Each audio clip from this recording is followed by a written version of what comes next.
I'm Nick Atkinson, director of The Tempest, and I'm here today on set. This is actually the first place where we all got to see the shipwrecked Prince of Naples, Ferdinand, profess his love to the island native Miranda. And so I'm here today with film critic Daniel Ewing from The Rolling Stone, and he's going to ask me a few questions. So without any further ado, let's begin. Alright, to get started, first question is, what inspired you to remake The Tempest? There's been many film adaptations throughout cinema history, and what inspired you to make yours? Okay, well, when I think back to how I started this film, where it really comes from is I've read Shakespeare growing up. Everybody does in public school these days, and really the only piece of work of his that I could relate to was The Tempest. In my opinion, it's his best work. And when my friend Julie Taymor came out with the film last year, her own adaptation, I was excited. I went to the Cannes Film Festival where it was released, and I don't usually speak about the competition this way, especially Julie, because I have helped her in the past. I like to give her a hard time, but it was a great film. She had a great score, great special effects. She picked a lot of really good actors. What really got to me though was her decision to replace Prospero with a female role.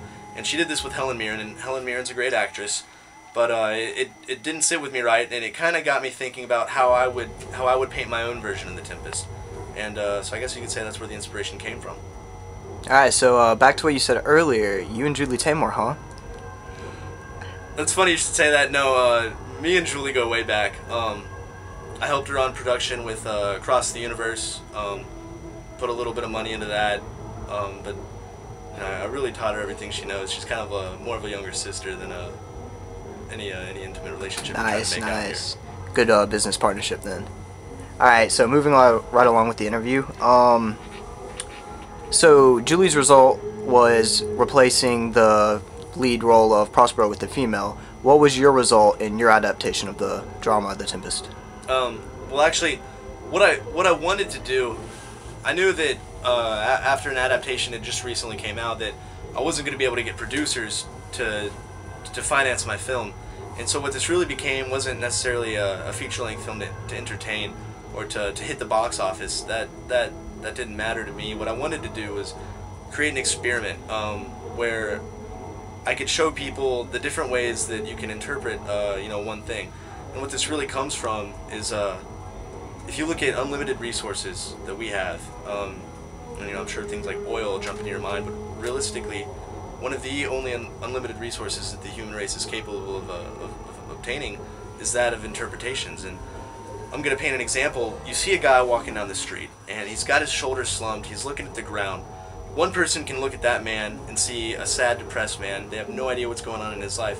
Someone else can look at that person and see, like, okay, that's what I looked like yesterday when I was exhausted from lack of sleep. And the point is that there's 6 billion people on Earth, and each one of us is going to look at one thing, and we're all going to see it a little bit differently.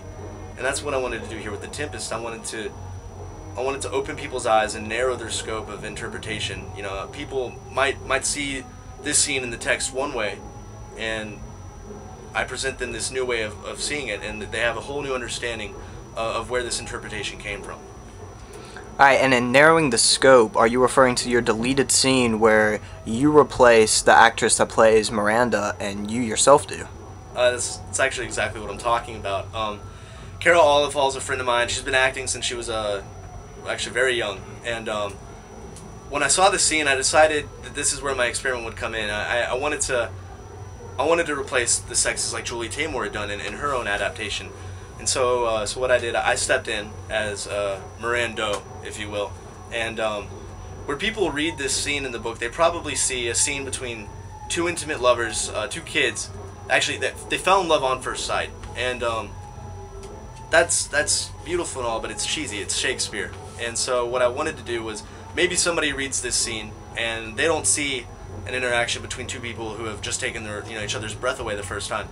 They see, like, okay, there's a lot of similarities here between the first time I met my best friend. And so what I create is a scene where two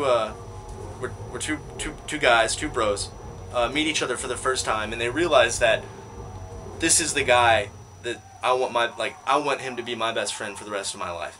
And so it doesn't become a scene of intimacy, it becomes a scene of loyalty and you know, meeting the people that you love to be around, not necessarily the people that you're in love with. Alright, so back to what you said earlier, you did narrow the scope of the audience. You made them focus up on one aspect of what any numerous adaptations of this one scene could have been.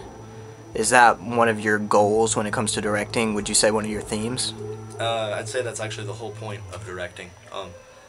Directing is an art, and I'm sure you've heard of the term, the magic of the movies, you know, magic of cinema. And what that really comes down to is I get to take one thing. I, as a director, get to take one thing that 6 billion people that inhabit this earth they can all look at differently, and no one can ever understand anybody else's interpretation because it's intimate. We take events that have happened in our life and we use those to shape an assumption or a conclusion that we draw from analyzing one thing. And with film, I get to take what's in my head. I take all the things I imagine about this scene from the text, and I envision it, I make it happen, I tell my actors what to do, I have the scene set up, and I get to show everybody who watches my movie exactly what goes on through my brain. And that's what directing's all about. It's about narrowing that scope of interpretation. It's about showing people another way to look at one thing. You're not telling them, you're literally showing them what's going on. Very intimate thought there. And very, very wide words from new big name in Hollywood, pretty big contender coming up, Nick Atkinson. Thank you. And thanks for doing the interview, taking the time out of your schedule. Thanks for your time. And good luck with your next films. Is this thing off? Thank you. We good? We're interviewing? Yeah, we're good. We're good. All right. But you are aware of like the real interview after the quote interview, right? I've only ever heard about it. I wouldn't expect nothing less. All right. Rolling So Stones, this is your first experience. All right. So it's really just for me, I guess. But so you've been wrecking a train on box offices and awards. Like I hear the acting cinema community's pretty mad at you right now, just coming out of nowhere and taking all their stuff for granted. But what started your directing career? Well, I spent 9 hours suffering through the Lord of the Rings trilogy, and when I saw how many Academy Awards it came out with at the end and what Peter Jackson had gotten, I decided I couldn't let these clowns run Hollywood anymore. I'm sick of sitting back my entire life and watching this crap that we produce and we call golden. And so I picked up a camera, no previous training, no money, no producers, no actors, not even the right equipment. And 4 years? 4 years later, I find myself with 5 movies in the top 10 all-time grossing, you know, and not only that, but 8 Academy Awards. I can say it in Spanish for you. I can say ocho. So I don't really know how to spell it out any better than that. The fact is that my peers might look down on me, but in all reality, they should be looking up to me. So. Interesting views, interesting views. Really, the only person you haven't been able to touch yet is James Cameron's Avatar trilogy. Still up there. Yeah. How you planning on taking that down? Yeah.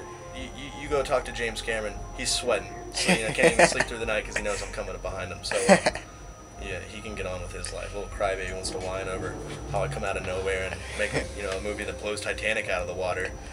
What a chump. You got any other questions? Yeah, actually. All right, so we just talked past. Let's talk future. What's your plans for next few releases? I recently got asked to team up with Christopher Nolan for a sequel to, I'm sure you've heard of the movie Inception. And I had to turn him down. I don't work with guys on that low caliber. And so what's next for me, I'm going to have to disappoint you, but I'm going to say that's going to remain confidential for now. I got a couple ideas in the I'm throwing around, but you'll see what comes out. And believe me, you'll know it and you'll love it. Of course we'll know it. It's Nick Atkinson. That's what I'm saying.